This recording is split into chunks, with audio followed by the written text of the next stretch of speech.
مسیح کے جلالی ببرکت اور قدوس نام میں آپ سبوں کی سلامتی ہو۔ میرا نام پاسٹر عامر نذیر ہے اور میرا تعلق کلوری پینٹیکاسٹل چرچ اسمبلیز آف پاکستان سے ہے، اور میں شکر گزار ہوں گریس نیٹ ورک کے لیے اور خدا کے خادم پاسٹر دانش پیٹر کے لیے میں شکر گزار ہوں، اور بھائی کامران جو میرے ہم خدمت ہیں اور خدا کے خادم ہیں ان کے لیے بھی میں شکر گزار ہوں، اور ساری ٹیم کے لیے کہ آج میں آپ کے اس پلیٹ فارم کے ذریعہ سے خدا کے کلام کو بہت سے لوگوں تک جو ہے وہ پہنچا سکوں، اس لیے میں آپ سب کا شکر کرتا ہوں۔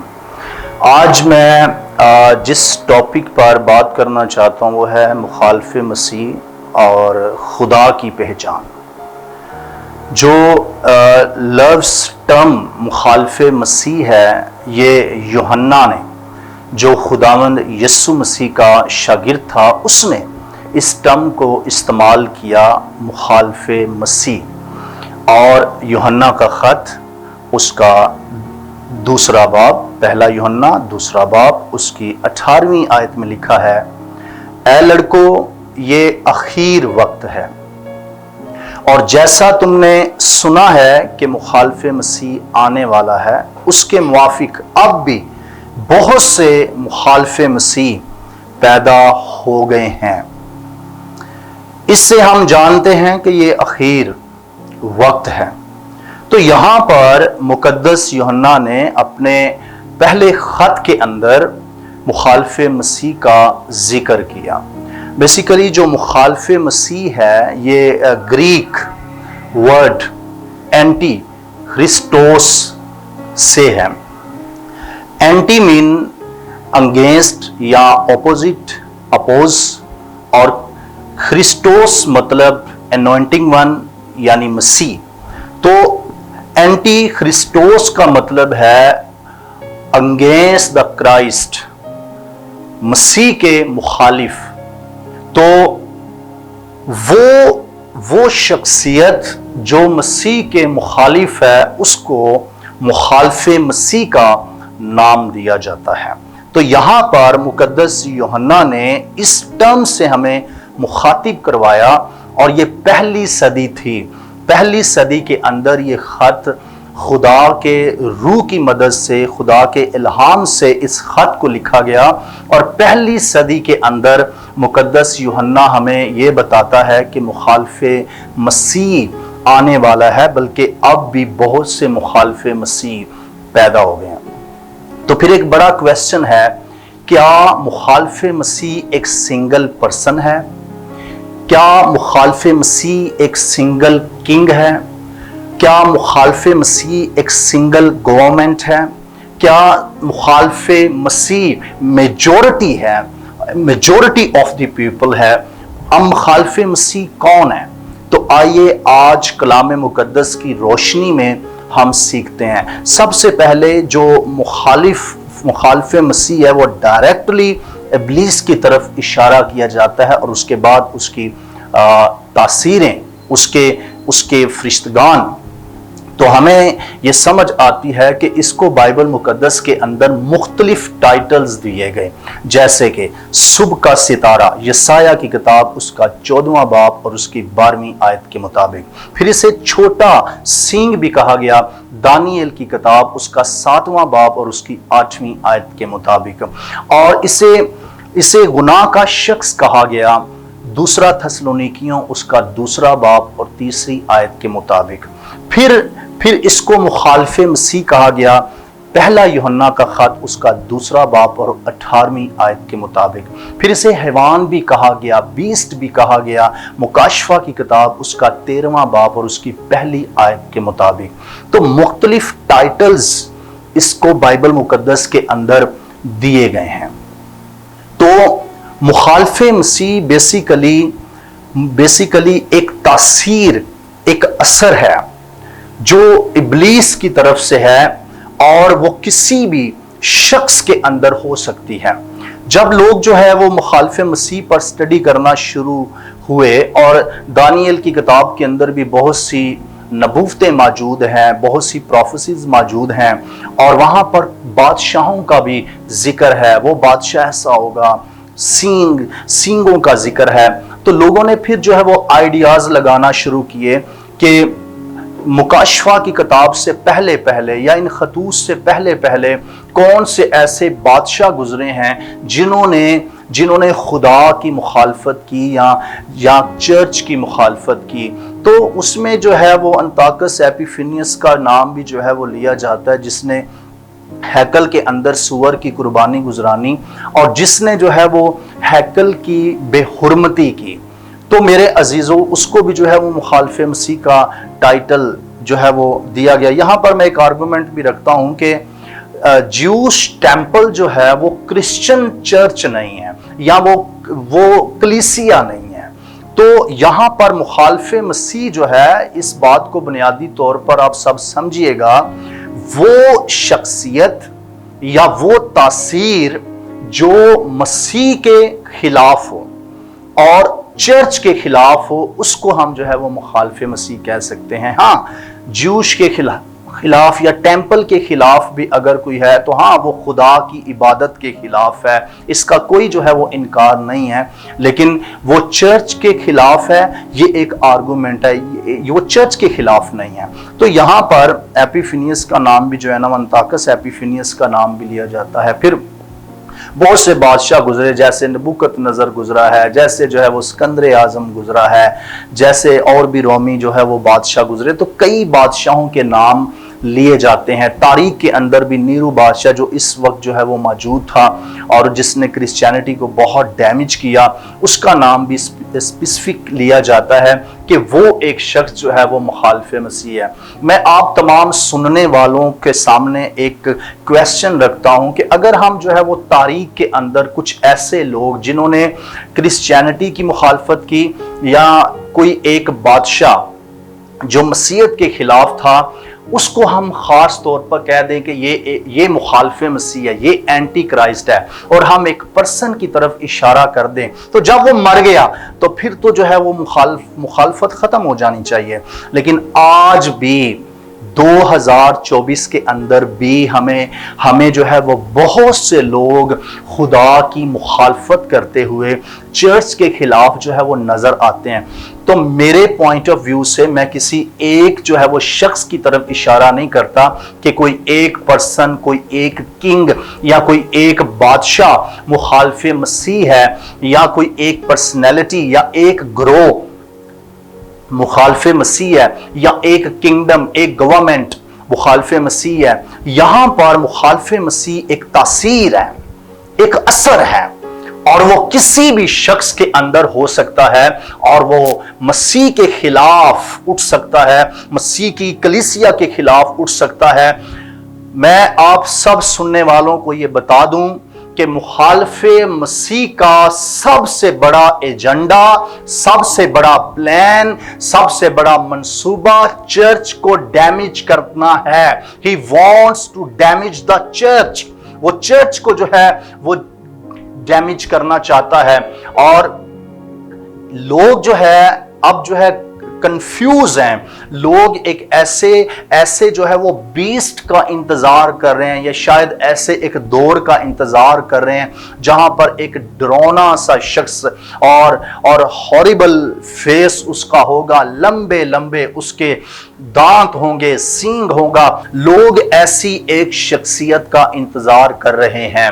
اور پھر کئی لوگ جو ہے وہ کئی بادشاہوں کا نام لیتے، کئی لوگ جو ہے وہ حکومتوں کا نام بھی لیتے ہیں. آج بھی جو ہے وہ ماڈرن کرسچینٹی کے اندر بہت سے لوگ ایسے ہیں جو ہے وہ حکومتوں کا نام لے لیتے ہیں، نیشنز کا نام لیتے ہیں، اور خاص ایک نیشن کا نام لے کر، قوم کا نام لے کر کہتے ہیں یہ وہ ہیں جو مخالف مسیح ہیں، یہ گروپ ہے جو مخالف ہے. تو جس طرح کے چائنا کا نام لے لیا جاتا ہے، روس کا نام لے لیا جاتا ہے، یا کچھ ایتھیس کنٹریز ہیں ان میں سے کسی ایک کا نام لے لیا جاتا ہے، جس طرح جوج ماجوج کا کہہ دیا جاتا ہے. تو میں آپ کے لیے ایک حوالہ پڑھ کے یہ بات ضرور سٹارٹ میں کلیئر کرنا چاہتا ہوں. مکاشفہ کی کتاب اس کا 20واں باب اور 7ویں آیت کے اندر لکھا ہے، جب 1000 برس پورے ہو چکیں گے تو شیطان قید سے چھوڑ دیا جائے گا، اور ان قوموں کو جو زمین کی چاروں طرف ہوں گی، یعنی جوج